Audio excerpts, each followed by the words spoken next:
चलाते रहते हैं।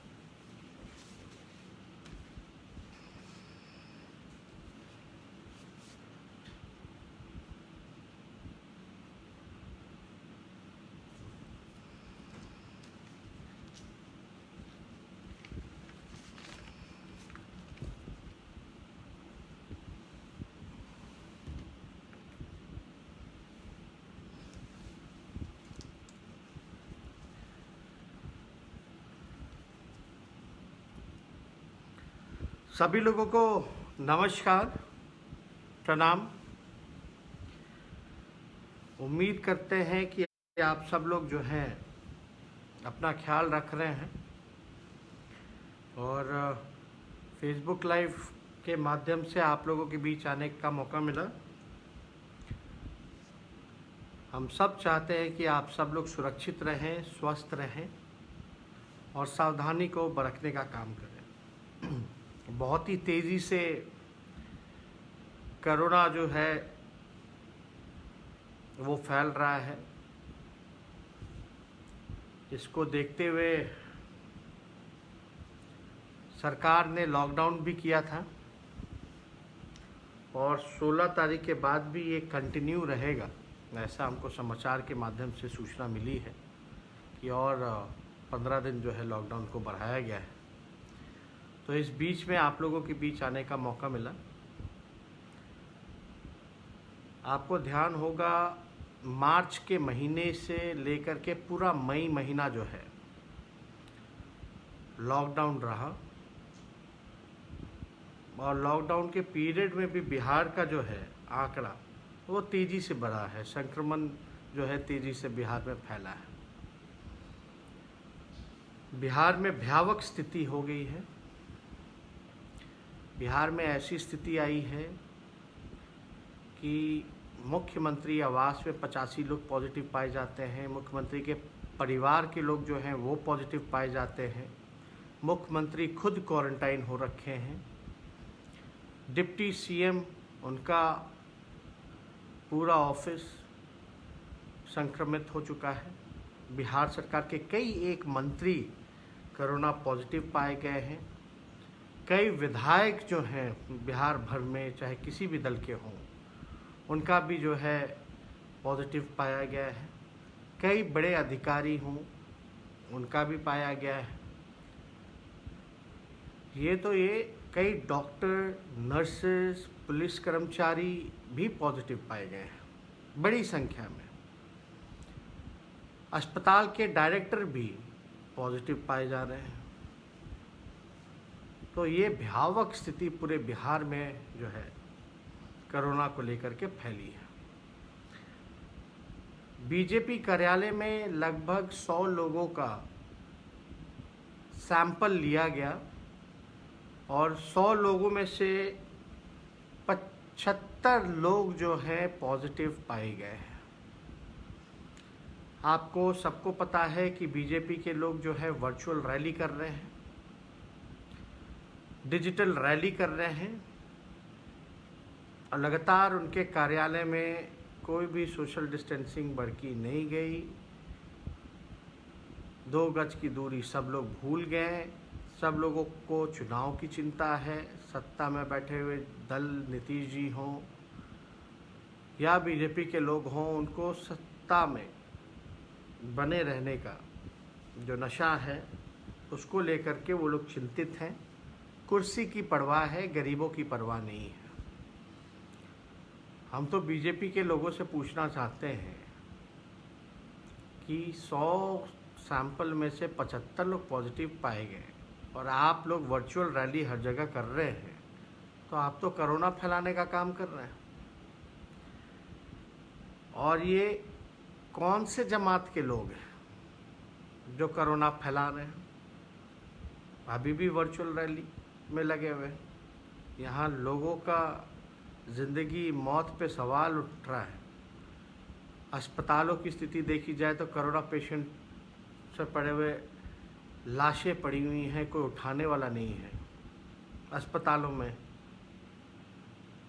गंगा नदी में लाशों को गिराया जा रहा है। एकमात्र अस्पताल है एनएमसीएच कोरोना के लिए डेडिकेटेड अस्पताल बनाया गया। थोड़ी सी बारिश में पानी में डूबने लगता है और आप लोगों को चुनाव की चिंता है, ना कि लोगों की जान की चिंता है। सरकार के लोगों से हम इतना ही पूछना चाहते हैं कि आखिर लॉकडाउन क्यों हुआ है। जाहिर सी बात है कि लॉकडाउन इसलिए हुआ है कि भयावह स्थिति जो है वो पूरे बिहार में पैदा हुई है और संक्रमण जो है तेज़ी से फैल रहा है। हम लोग लगातार कहते रहे हैं कि बद इंतज़ामी नीतीश जी के सरकार में रही है, ना मज़दूरों के लिए उन्होंने कुछ किया, ना संक्रमण रोकने के लिए कोई अहम कदम या इंतज़ाम सुविधा। छोटी सी अगर हम बात करें तो टेस्टिंग की संख्या भी वो नहीं बढ़ा पाए। हम लोगों की मांग रही है कि प्रतिदिन लगभग 30,000 सैंपल लेने चाहिए, यानी टेस्ट जो है प्रतिदिन 30,000 कम से कम होना चाहिए। लेकिन सरकार जो है कोई इंतज़ाम नहीं है टेस्टिंग की। अस्पतालों की क्या स्थिति है आप सब लोगों से छुपा नहीं है। डॉक्टर नर्स की पहले से ही कमी रही, इस बीच में भी डॉक्टर्स को धरना देना पड़ता है, अनशन पे बैठना पड़ता है क्योंकि उनको पीपीई किट मिल नहीं पा रहा। पीपीई किट उपलब्ध कराने के लिए वो लोग मांग कर रहे हैं सरकार से, धरने पे बैठ रहे हैं, अनशन पे बैठ रहे हैं। तो ये स्थिति बिहार में पूरी तरीके से कायम है। चुनाव भी आने वाला है और ज़ोर शोर से चुनाव को लेकर के बीजेपी के लोग, जनता दल यूनाइटेड के लोग तैयारी कर रहे हैं। उनको लोगों की चिंता नहीं, उनको अपनी कुर्सी की चिंता है। मेरा स्पष्ट मानना है कि कोरोना के आड़ में बेईमानी नहीं होनी चाहिए।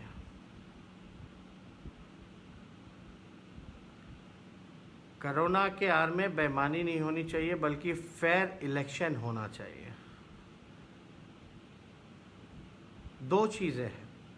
अगर नीतीश कुमार जी और सरकार को लगता है कि कोरोना कोई खतरा नहीं है, कंट्रोल में है, तो आप परंपरागत तरीके से चुनाव कराएं जहां जनसंवाद होना चाहिए। लोगों के बीच जाके हम कैंपेन कर सकते हैं। लेकिन आप कहते हैं कि कोरोना है और उसके आड़ में आप कहते हैं कि वोटर 35% जो वोटर जो 65 साल के ऊपर बोलते हैं घर से वोट देंगे। तो हमें पूरी शक है कि इसमें बेईमानी हो सकता है। 65 साल के ऊपर वाले लोग चुनाव लड़ सकते हैं, लेकिन बूथ पे जाके वोट नहीं दे सकते। ये कैसा नियम है कि 65 साल के ऊपर वाले लोग चुनाव लड़ सकते हैं लेकिन वोट नहीं दे सकते बूथ में जाके। मुख्यमंत्री जी, अगर कोरोना है तभी आपने लॉकडाउन किया है, यानी सिचुएशन जो है कंट्रोल में नहीं है। अगर कोरोना खतरनाक है, लोगों के मौत पे, जिंदगी पे सवाल उठ रहे हैं, इससे लोगों के जान को खतरा हो सकता है, तो चुनाव को टाला जाए। जब स्थिति कंट्रोल में हो जाए तब चुनाव कराया जाए। लाशों के ढेर पे चुनाव नहीं होना चाहिए। आप क्या चाहते हैं? बूथ पे जाए और उसके बाद बूथ पे जाने के बाद सीधे शमशान में चला जाए? इसलिए अगर सरकार मानती है कि कोरोना कोई खतरा नहीं है तो परंपरागत तरीके से आप चुनाव कराइए, जहां कैंपेनिंग हो सके, लोगों के बीच जा सके, रैलियां हो सके। अगर कोरोना खतरनाक है, कंट्रोल में नहीं है, तो चुनाव को टाला जाए। ये हमारी मांग है। जिंदगी है, जान है तो जहां है, जान है तो जहां है। और ये लोग अपनी चिंता, अपनी कुर्सी की चिंता कर रहे हैं। देखिए, हम अंतिम व्यक्ति होंगे अगर चुनाव कराना पड़े लाशों के ढेर पर तो। और हम लोग लगातार कहते रहे हैं कि कोरोना से निपटना है। ये पहली बार ऐसा सिचुएशन पूरे बिहार में बना है, पूरे देश में बना है, पूरी दुनिया में बना है। इससे पहला ऐसा भयावह स्थिति किसी ने नहीं देखा है। तो ये विशेष परिस्थिति में अगर लोगों के जान बचाने के लिए, क्योंकि चुनाव होता है लोगों की ज़िंदगी को बचाने के लिए, लोगों के ज़िंदगी के बेहतर बनाने के लिए, ना कि लोगों को ज़िंदगी लेने के लिए। तो हम तो यही चाहते हैं कि लोगों की ज़िंदगी बेहतर हो, लोगों का जान बचे। लेकिन सत्ता में बैठे हुए लोग आनन फानन में, आपको सबको पता है कि ये लोग अपनी कुर्सी के लिए चुनाव चाहते हैं। चुनाव का यही मकसद है कि लोगों का जान बचाया जाए, लोगों की ज़िंदगी को बेहतर बनाया जाए, या चुनाव की वजह से लोगों का जान चला जाए। एक तरफ कोरोना, दूसरी तरफ पूरा बाढ़ से पटना, जल जमाव से पटना डूब रहा है। दूसरी तरफ आप चले जाइएगा, उत्तर बिहार जो है बाढ़ से डूब रहा है। जितनी भी नदियां हैं उसका जल स्तर जो है काफ़ी बड़ी संख्या में जो है बढ़ोतरी हो रही है। इस हालात में हमें नहीं लगता कि वोटिंग जो परसेंटेज जो होनी चाहिए, अगर अब इस स्थिति में अगर चुनाव हो तो हमको नहीं लगता 20 से 30% भी वोटिंग परसेंटेज टर्न आउट करेगा। लोग जूझ रहे होंगे अपनी ज़िंदगी को बचाने के लिए, घर बार को बचाने के लिए। इसलिए अभी हाल में लोगों की ज़िंदगी को बचाया जाए, कोरोना को हराया जाए, और चिकित्सा, स्वास्थ्य पे ज़्यादा ध्यान सब लोगों को मिल करके देना चाहिए। हमने कई बार जो है प्रेस कॉन्फ्रेंस करके सरकार के बद इंतज़ामी को गिनाने का काम किया। नीति आयोग का रिपोर्ट को हमने सामने रखा, NHM का रिपोर्ट हमने सामने रखा, यूनिसेफ का रिपोर्ट हमने सामने रखा, जिसमें कि साफ कहता है नीति आयोग कि बिहार सबसे फिसड्डी राज्य है स्वास्थ्य चिकित्सा के मामले में। पूरी तरीके से फेल हो चुका है। यानी बिहार का स्वास्थ्य व्यवस्था जो है वो ICU में है। कई पदे जो हैं रिक्त हैं, भरा नहीं जा रहा। डॉक्टर का हो, नर्सेस का हो, या स्वास्थ्य कर्मियों का हो, कोई भी चीज़ें जो है बढ़ी नहीं जा रही, पद खाली है। तो हम ज़्यादा कुछ ना कहते हुए अपनी बात को हमने आप लोगों के सामने रखा। अब बीजेपी के लोग जो हैं वर्चुअल रैली करके जो है वो कोरोना फैला रहे हैं। आपने देखा होगा कि लगातार जो है 100 में से 75 लोग जो है पॉजिटिव पाए गए। ये कौन से जमात के लोग जो हैं अभी भी सुधर नहीं रहे, लोगों की फिक्र नहीं है।